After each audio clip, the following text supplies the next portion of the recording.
morning, guys. So it's currently 6 o'clock in the morning. I'm going to the gym before I do anything else, or before I start my day properly. So my voice is still rusty because I woke up literally 20 minutes ago, I believe. So I drove to the gym, so trying to get my summer body. So I'm almost there. So let's see how today goes. I'm even out of breath. I'm always out of breath. I don't understand why. Because I go to the gym regularly. I shouldn't be out of breath. So here we are.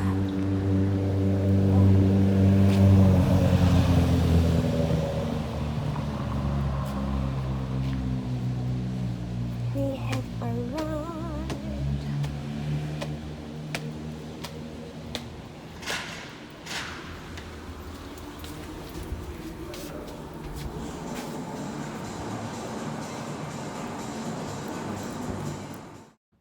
Okay guys, so normally when I go to the gym, I do 30 minutes of cardio, and then the other 30 minutes I'll be doing strengthening exercises for either my legs, upper body, or core. And I feel like it works perfectly like that, and it's well balanced. So I am cooling down. I've been doing this for 30 minutes and then I'll go upstairs.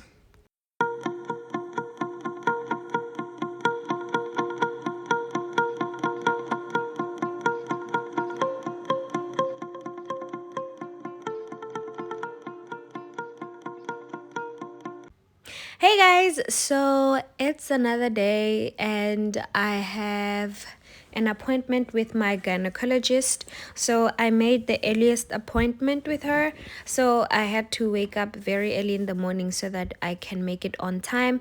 So my husband is driving me to my appointment, and I'm quite nervous, just a little bit, because I knew what was going to happen, where I was heading to. So yeah, this is us on our way to my appointment. So stay tuned and yeah, just enjoy the video.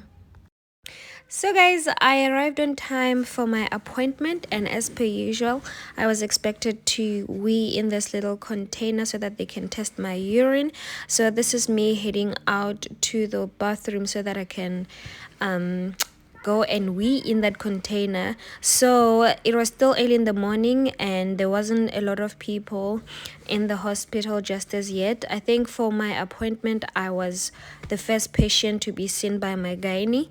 So I was nervous because I knew what was to come. So me shaking my leg like this, it made me, or rather it makes me calm down. I don't know if I'm the only one who does this when I'm nervous, but the shaking of the leg is just calming me down right now, and I do this a lot when I get nervous or anxious about something. So this is me waiting for my gynae to call me in, and eventually I was called into the office, and then they tested my urine, and then now the real deal begins. So my gynae is such a sweet person. She made me feel very comfortable, and she was very professional, like most medical professionals are. So in a nutshell, everything went perfectly fine. And after the appointment, we headed back home and I rested for the rest of the day. Hey guys, I hope you are doing amazing. So I'm vlogging today.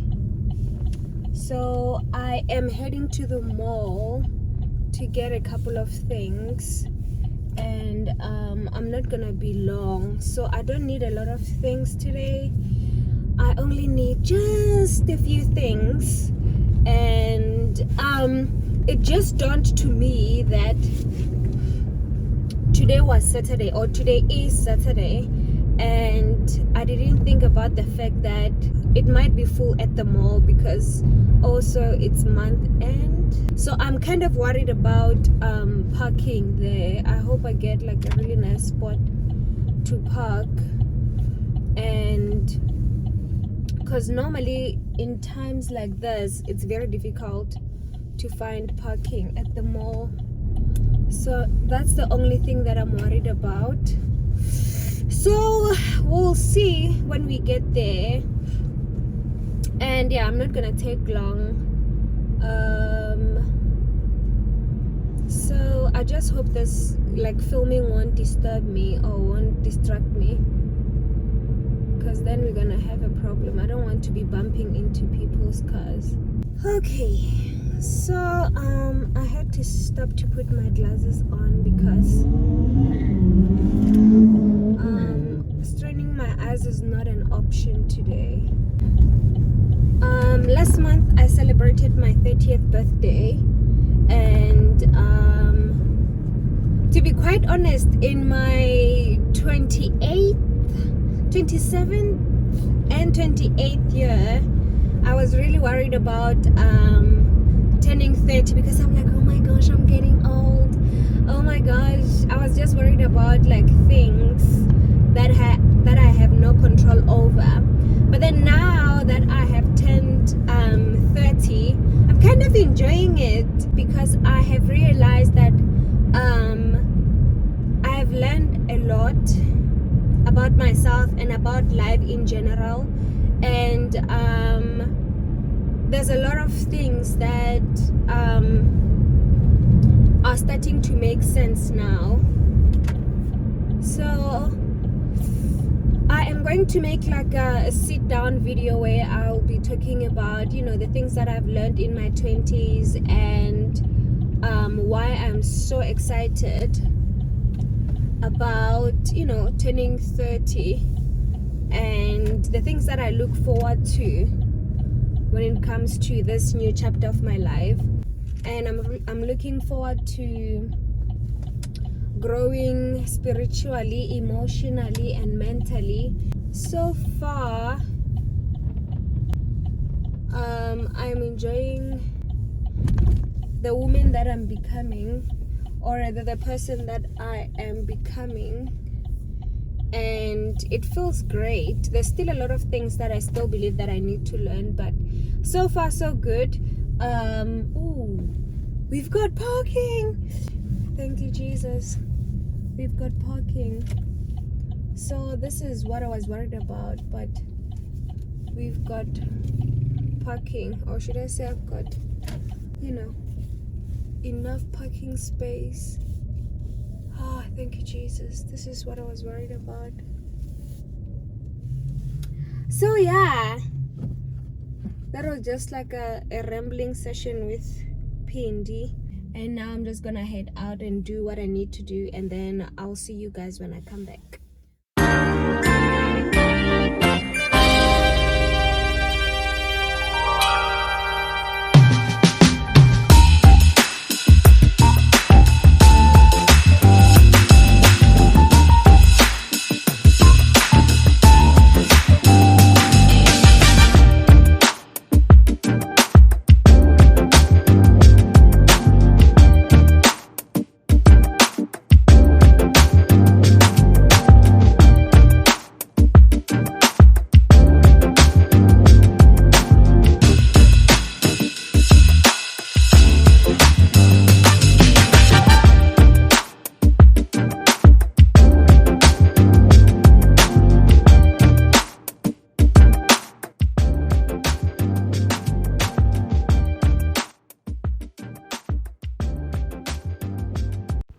Okay guys, so after I got what I needed from Mr. Price, I headed to Game, because they are really like next to each other, so it made things easy for me. So I just went next door and I got the rest of the things that I needed. I needed some things from Clicks, but then I managed to get them Camo Game, so that was amazing.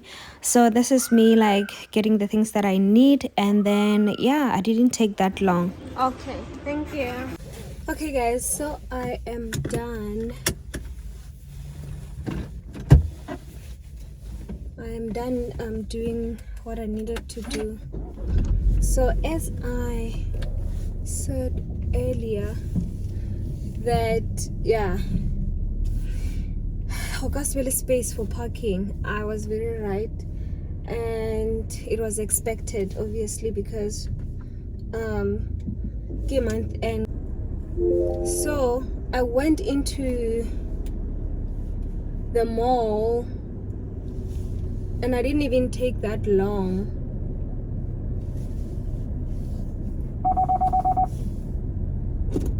But then now when I came out of the mall, there's no parking spaces for people that are coming in now. And had I delayed,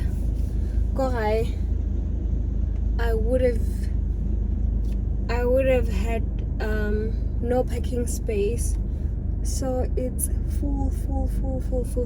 So I'm glad that I came early and I was able to do everything that I needed to do, and most importantly I was able to find parking. So that's amazing. So now I'm heading home. So instead of me going from shop to shop, I managed to get a lot of the things in one shop.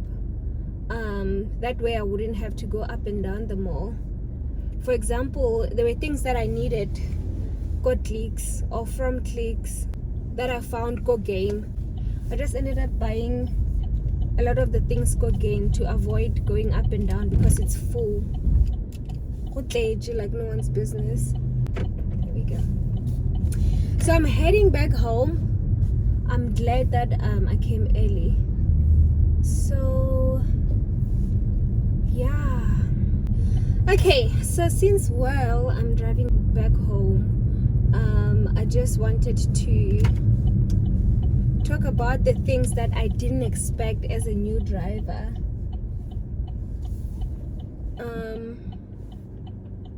Things that like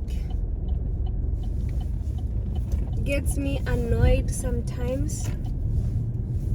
So yeah, first and foremost, I didn't expect to find people on the road who just like get in front of you without indicating. Like, indicate so we can know where you are going. Some people just like jump in front of your car without even indicating. I mean, how are we supposed to know that you want to change lanes if you're not indicating? This is something that is happening a lot on the road, something that I wasn't prepared for, if I can put it that way. Because good driving school, obviously, if you are to turn, you have to indicate first. Now people are just jumping like so, and now you have to like find a way to not hit the person from the back. So it's like, had you indicated, I would have slowed down though. So if you jump in front of my car, what am I supposed to do? And they don't care. They don't care. They just do whatever they want. Another thing that I didn't expect, or something that I wasn't prepared for when I first started driving, was people who are like in the first lane and then they're driving slow. So it's like, what are you doing in the first lane if you're going to drive 80 where speed limit is ceiling 120 on the N1? You can't be driving 80 on the fastest lane on the N1, and they don't care. They'll they be chilling. They be chilling, and like a lot of people now are like overtaking them, because the thing is, if you see more than 3 cars overtaking you, that's a sign. Or move to the middle lane or to the to the slower lane so that people can pass.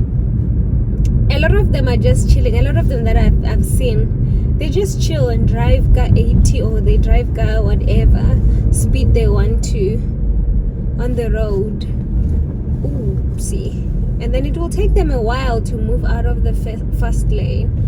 So that is something that for me it doesn't get me annoyed, but it's funny in a way. Like, move, buddy, move, so that you won't get rushed by people. Because some people have road rage. So another thing that I didn't expect, or something that I wasn't prepared for, was, you know, when you get to the traffic light and then you stop because it's red.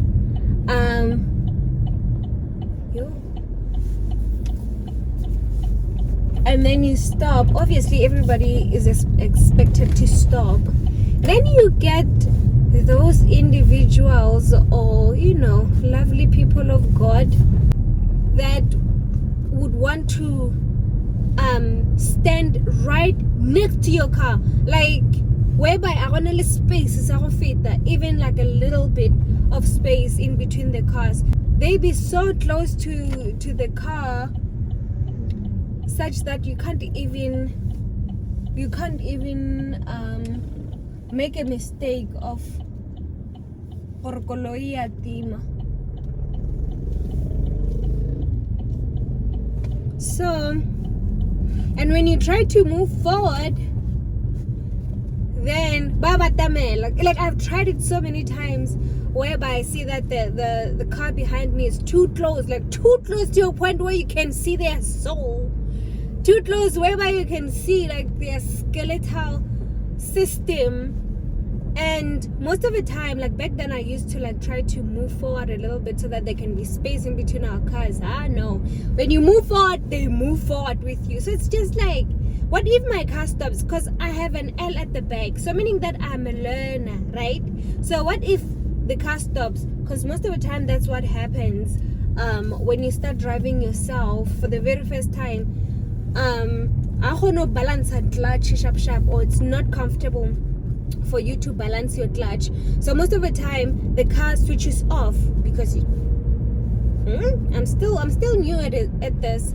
So now if this person is parked that close to my car, what happens if my car stops, or it stop? You're going to hit me from the back. So they don't care. So at this point, it doesn't even bother me anymore, because I'm just like, well, there's nothing that I can do. I can't get out of the car to say move a little bit back to give me some space. I can't do that. But yeah, that's something that I'm used to at this point. And then there are some new drivers. You find that, or like, it's parking a driving school car or a driving school truck, and obviously most of the learners, we get stuck go stop sign or go the roboton, because you are learning.